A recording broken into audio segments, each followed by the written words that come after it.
Ayun nga, good morning, good afternoon, and good evening sa lahat na makakapanood na itong video ko na to at kung anong oras man sa inyo. Ayan, and ang ginagawa ko lang dito ay naglilinis lang ako ng aming bahay. Ayan, and ito nga ay morning and Tuesday ng umaga. Ayan, nagwawalis-walis lang ako kasi hindi naman masyadong linis yung bahay namin dahil maliit lang at lagi din naman malinis siya. So, kailangan ko lang ng everyday na sundot-sundot. Ayan. Ayan lang, walis-walis, tas punas-punas. Yan naman ang ating laging ginagawa.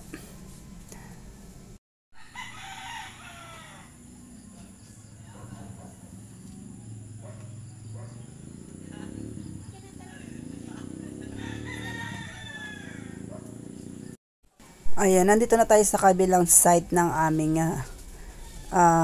sala or living room. Maliit lang naman yan, guys. So, kaya, ano lang. Pero naka-separate ang sala, kitchen, and nag-iisang kwarto. Itong kwarto ko nga. Ayan, makikita niya rin yan mamaya. At, ayan lang, punas-punas para hindi mapagbahayan ng alikabok ang ating mga kagamitan dyan. Ayan, lagi ako nag-cover sa aking mga gamit kasi para hindi rin siya masyadong pasukin ng alikabok. Yan. Ganyan lang tayo everyday, linis-linis. Wala naman masyadong ganap ang ating buhay dito sa ating loob ng tahanan kapag nandito tayo. Ayan. Pero yan nga, everyday routine, everyday cleaning. Ayoko kasi ng medyo maruming bahay, guys.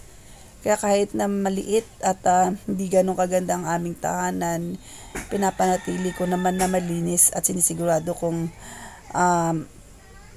hindi madidisappoint yung mga papasok sa bahay namin. Totoo lang, nakakaano naman talaga pumasok sa isang bahay na hindi maayos. I mean, kahit ano man to, maliit, kubo or ano, basta laging malinis, magandang tignan, maaliwalas sa mata. Diba?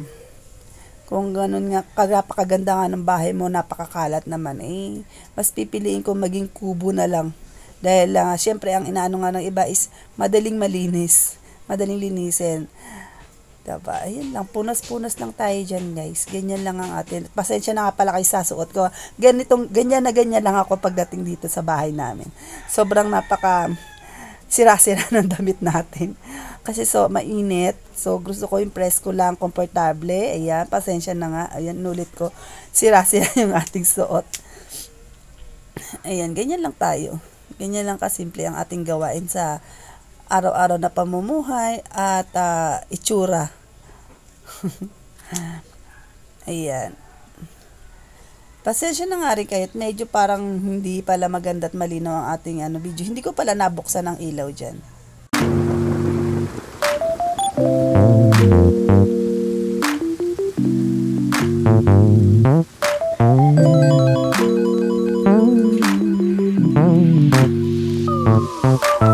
Eto na nga, nandito na tayo sa ating kwarto. Ito na ating lilinisin. And bago nga pala ako maglinis, uminom muna ako ng gamot. Ayan. Kasi nga sobrang sama nga napakaramdam ko dyan. Kahapon pala yan. Kasi nga ngayon ay Wednesday. So inom muna tayo ng gamot para hindi tumuloy ang ating masamang pakiramdam. At syempre, kailangan pa rin natin kumilos kahit medyo masama ang pakiramdam natin dahil hindi tayo pwede magpagulong-gulong sa ating higaan habang masama ating pakiramdam dahil mas baka lalong tumuloy. Ayan, so ginagawa ko lang dyan, nagliligpit lang, tupi-tupi ng ating kumot, tapos hila-hila ng sapin, ice-ice ng unan, ganun lang. And pagkatapos naman yan, ayusin ko yung ating mga nakasampay-sampay dyan na mga damit na sinuot namin nung kinagabihan. I mean, nung hapon, ayan, kasi syempre naligo kami nung gabi. Tapos, hindi ko muna nilagay sa ating laundry basket. So, ngayon ko lang nalagay kasi pagkagabi naman yan ay magpapaikot na tayo ng labahin natin sa washing machine. So, ayan nga, pumasok tayo sa loob ng ating kulambo para ayusin yung ating unan doon at sapin nga. Paulit-ulit na lang. Ayun. So, yun lang. Ganyan lang ating everyday routine sa ating kwarto kasi maliit lang naman ang ating kwarto kaya sobrang daling linisin at ligpitin ng ating higaan. Tapos punas-punas lang ating mga vanity ano dyan, mirror and mga tinga cabinet. Ayan, lagayan ng ating mga achuchuchu and kemerot dyan. Ayan. Ganyan lang. At pasensya na kayo dyan na. Tignan nyo namang ating kasuotan dyan. Talaga namang waging-wagi sa pagkawarak. Pero paborito nating sinusuot yan. Lalo na ngayong mainit. Pagka naman taglamig, hindi natin na isusuot yan. Oo, ngayon lang natin Pero alam nyo, pinapatapon na sa akin yan. Dahil mukha na nga daw siyang basahan at warak-warak na. Pero paborito natin yan. Ayan nga, at mabalik tayo sa ating paglilinis. Ayan, punas-punas tayo dyan. Ganyan lang, kasi everyday naman natin yan nililinis. And hindi naman din yan masyadong nagugulo. Ayan, dahil pag napasok naman ang ating mga chikiting ditong apo ay sa higaan naman na diretso at nanonood lang sa laptop. Hindi natin yan na pinapabayaan na maggagalaw kasi nga baka may mga maisubo or may maiinom na mga ano-ano dyan. Hindi natin yan hinahayaan. So, pag nandito rin naman sila sa kwarto, nakabantay din naman ako. Kasi nga, baka magpipindot din sila sa laptop, mahirap na. Ayan, at lumalamyan na naman ating boses.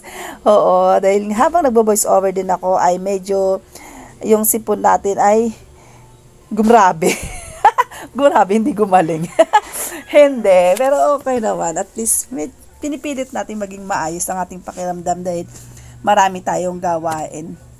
So, habang naglilinis tayo dyan, meron pa rin tayong gawain. Hindi, pero nakalinis na rin tayo sa mga oras na to habang nagbo-voice over tayo. At ayan na nga, yung pinapakita ko dyan, yung nakapila kong mga i-edit. Kaso nga lang guys, yung iba nabura nga ni TikTok. So, eto na lang ang ating mga na-save.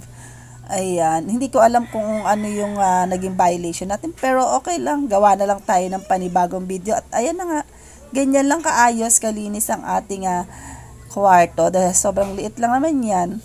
Ayan. At hanggang dito na nga lang, maraming salamat sa panonood. Ayan, sa mga hindi pa nakala-subscribe, please don't forget to like, share, and subscribe. Thank you guys for watching. Bye!